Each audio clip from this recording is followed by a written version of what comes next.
Fresh 102.7. Well, thank you for being here. Thank you for having us. And you already mentioned that you're only 2 members of We the Kings. 2 of 5. Travis and Coley. But I like to think of us as like the A squad. And in any job you have like it's you have the bosses and stuff like that. But then like at everybody's level, everybody works, right? You have the people that do their job better than others. I'd like to think of us as the A squad. How did the other guys in the band feel about that? They wouldn't know because currently they're sleeping. Yeah. So we'll go back to the bus, and they'll wake up and be like, yo, you just woke up too? You want to grab some food?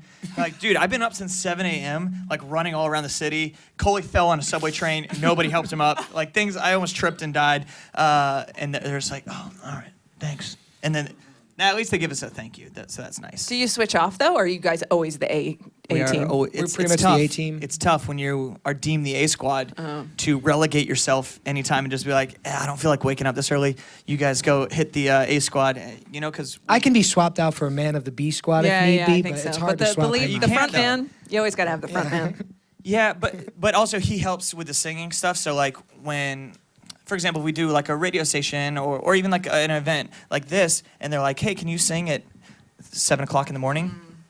I'm just like, I can't. I totally can't. Sure, let me drink some hot tea.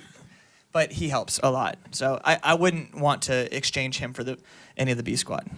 We're in Australia. We both lost our They're voices. totally going to hear this video and be like, what's this about the A squad? What? I thought we were all equal. What's happening?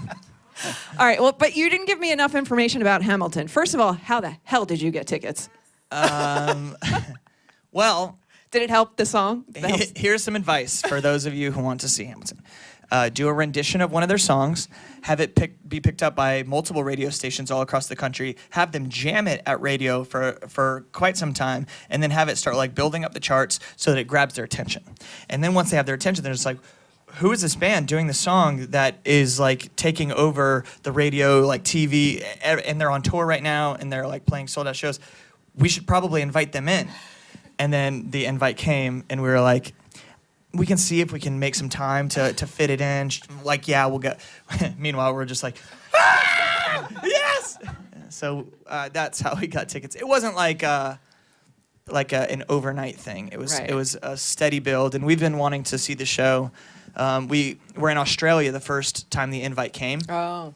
And we were actually deciding, like, should we fly back for it and then fly back to Australia?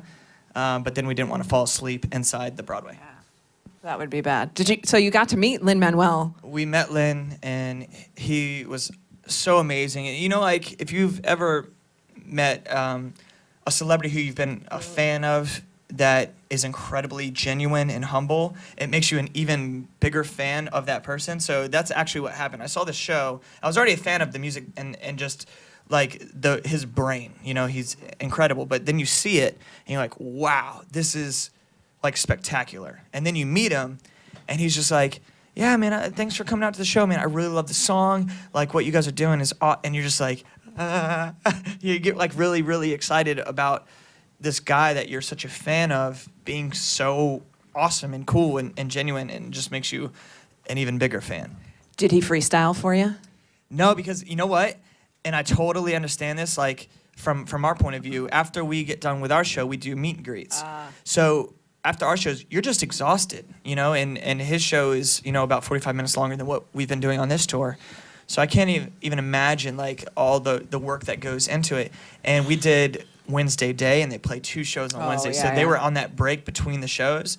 And so the whole time I was like, I love you and I want to stay and talk to you, but like I also know how that feels, and I know you need to rest a little bit. So we respectfully didn't take up too much of his time. Gotcha. or didn't ask him to flow, but they're doing this like ham for ham thing where they collaborate with different artists on different on their songs, and so we're talking about that'd be great. doing that with him. He's awesome. That's all. He's just awesome. Well, I want to ask you, because I know you guys try really hard to meet as many fans as you possibly can, and you were talking about meet and greets. So what do you think about Justin Bieber, like, putting the kibosh on them and canceling them because it's too exhausting mentally and for him? It's tough. I see it from both ways. Yeah. I see it from a fan of music, and I'll actually, here's a perfect example. We started this band with an ideal that we would stay outside and meet every single fan that stuck around after the show. And we've still been able to do that, but now, we've incorporated like a formal meet and greet because there are people who can't stick around forever, in a certain city or whatever. So we do a formal meet and greet, and then we still go out afterwards. And it is absolutely exhausting. And the only thing that makes you do it is the love that you have for the fans and the love that they have for you. So it's this mutual kind of respect that is the reason that we're even in that city to begin with.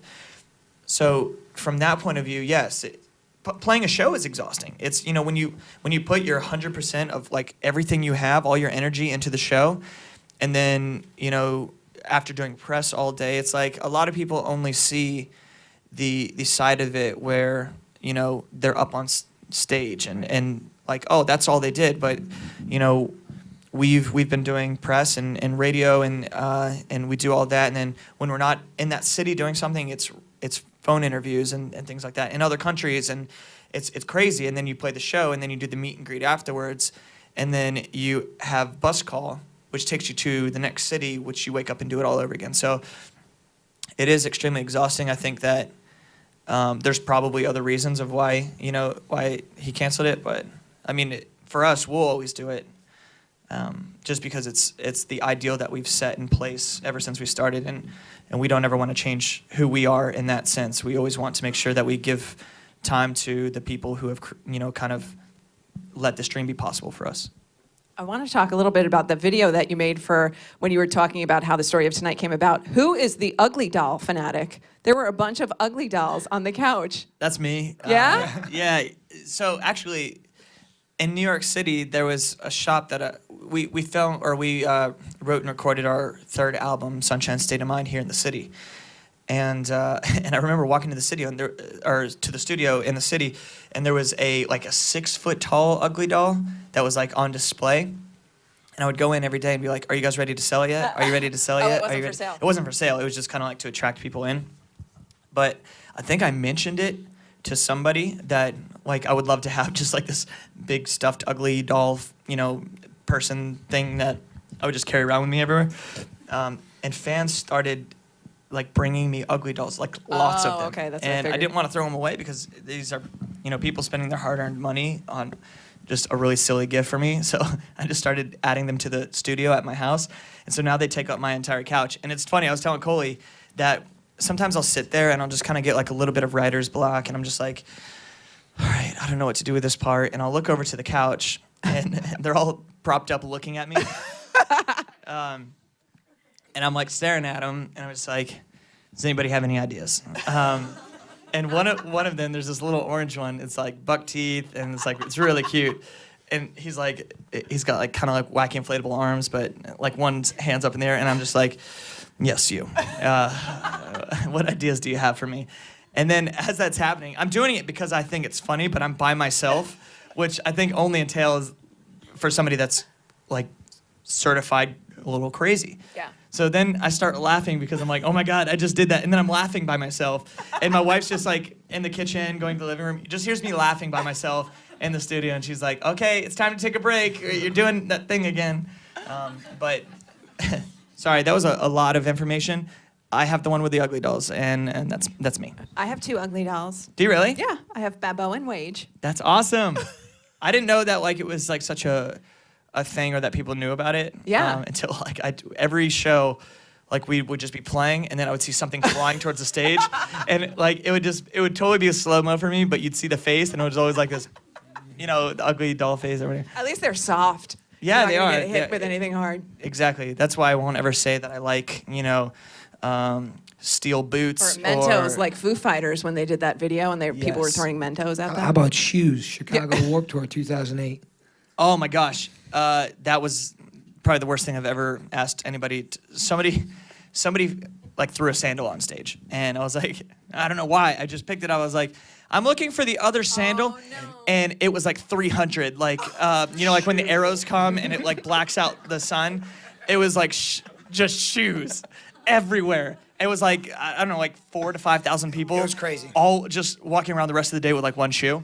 But I remember that, and our stage crew, who are amazing people, We're like, why would you do? And then, like, all their boards are getting hit with boots and sandals and shoes, and it was real crazy. And we got yelled at for doing that. But I didn't. Oops. I thought it was just like, oh, I'm looking for the other one of this, and just that sparked. Like, I don't know why that would spark people to be like, yes! I know. But it did. So if you ever want a lot of right-footed or left-footed shoes, just find a sandal and ask for the other one. I want to know, there's a fine line between being a struggling musician and being at home and your parents looking at you like, when are you going to get a real job? And when did they realize that this will actually turn into a career for you and that it's, you can make a living out of it? When did it switch for them? Do you have a moment? It's probably different for both of us. Yeah. Mine was, all right. I have to set it up so that you'll be like, how could she not have blah, blah, blah. We were a band, and my mom is our number one fan, number one supporter. She was a singer-songwriter growing up and taught me kind of everything I know about music. And she would come to our shows, and it never clicked for her that it was a big thing. Our first song, Yes Juliet, went on to sell over 2 million singles, and we got like these plaques, and it was on TV, it was on the radio. She heard it and saw it, and I was still like her little boy, which is cute, but like I just wanted her to understand like the gravity of what we were doing. And it wasn't until like the band had been together for about 4 years, we were put on 14 million honeycomb boxes, and she was in the grocery store, and she was walking by and saw our face on the honeycomb box and lost her mind. She was like, I had no idea, and this is crazy. So she bought all of them, of course, and she's just like ringing up, and she's just got this like permagrin, and the cashier is like, there's a lot of honeycomb, what's happening? She's like, that's my son, that's my son. And that's the moment that it really clicked for her that I wasn't, wasting away my life. That's why I asked that question, because they're so strange. Like, you can win a Grammy, and they're like, but you're on a cereal box, and that was it for her. It was the honeycomb box. Probably the first time my mother was able to see me like actually on VH1 talking and playing shows. So she was kind of like, wow, you're really doing it. And then when I bought a house because of music, that's when she was like, oh, okay. Yeah, that's something tangible for her. Like, she could see that, wow, he can afford a house. But then they take it to the next level, and they're just like, okay, well, where's my house? Because I just saw Beyonce put her father in a mansion, so I would like one too. You're like, well, there are different levels of success. All right, we're going to get to some of your questions. So can you guys put the lights up a little bit so we can see? And when I say your name, just wave so they know who's asking the question. Gwen from Brooklyn. Where are you, Gwen? Oh, she's back there. Who inspires you guys to make music? Are you asking us or are we asking you? Who inspires you to make? So many artists. It's constantly changing. It's tough to say everybody because, I always, when I listen to interviews, I always want like a specific answer. So I think Chris Martin from Coldplay and Dave Grohl from the Foo Fighters have been two artists that have really influenced us, both from a recording standpoint and also a live performance. If anybody's ever been able to see those two bands live, they put on such an amazing it's an event. It's not even like a concert or a show. It's like an event, and it's the lights and the pageantry. It's this whole thing. It's so much more than just the music, and I think that's one thing that we've tried to dabble into. Obviously, the difference is they're playing arenas and we're playing, like Roseland or Gramercy and things like that. So you try to do what you are able to do in a scaled version, but those artists are just. Their minds for what they kind of see this concert being are just kind of infinite. Okay, Christine from Long Island. Where? Oh, there she is. She's back there. What's your favorite food to eat while you're on the road? Cheese. Ooh. Straight up on anything. But not cottage cheese. Not cottage cheese. He can eat any cheese but cottage cheese. My favorite food, we got it last night in Philadelphia, but it reminded me of this place in San Antonio. It's a 96-inch pizza, and it's like 5.5 feet or whatever. Like the size of a tractor really tire. off. But you have to actually walk it into the tour bus on its side, and it's one of those like Man vs. Food challenges place. So they actually had a place that did pizza kind of like that in Philadelphia. And so you buy like one slice for like $4 and it's literally the size of like a large pizza, but it's still like a pie shape. So you're like trying to figure out how to like hold it and your arms are green. It was kind of gross. That probably was gross for people, but it was delicious.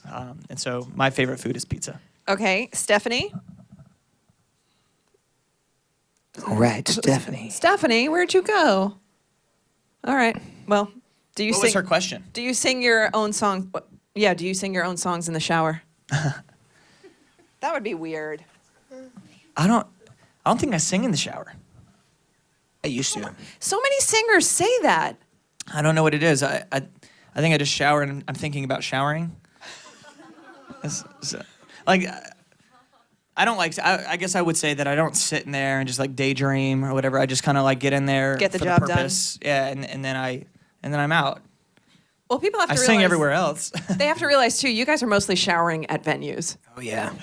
Ship showers, water conservation. Yep, exactly. When we did a military tour, and we got to play for our troops that were stationed in the Middle East and in Africa, and they have these like bags that you would like hang and heat up, and then like you kind of like poke a hole in the bag and stand under it. It was like, it would make you appreciate like the showers that we have so much more.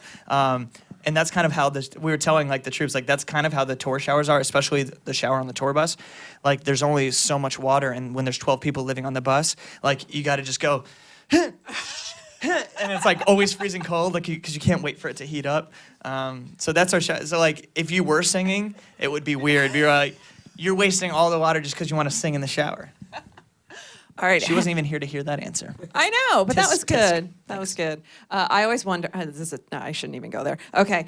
I was gonna say like how many major artists have done weird things in showers at venues, like what has gone on in the bathroom at Madison Square We've seen Garden. some showers, and we walk around and be like, I have no idea what happened in here, but I'm not going in there.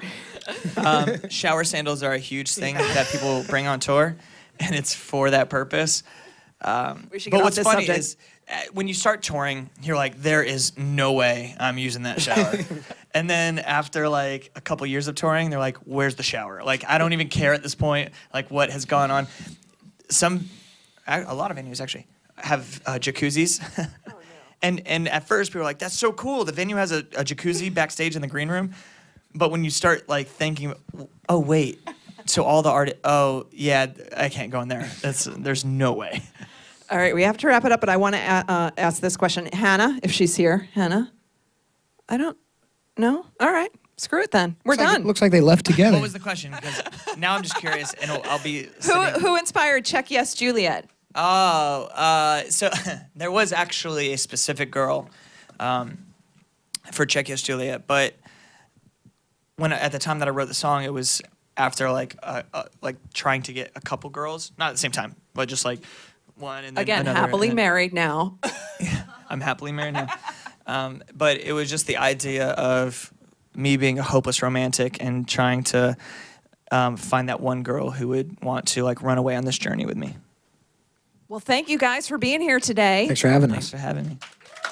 We the Kings. Thank you guys for coming. Yeah, thank you guys.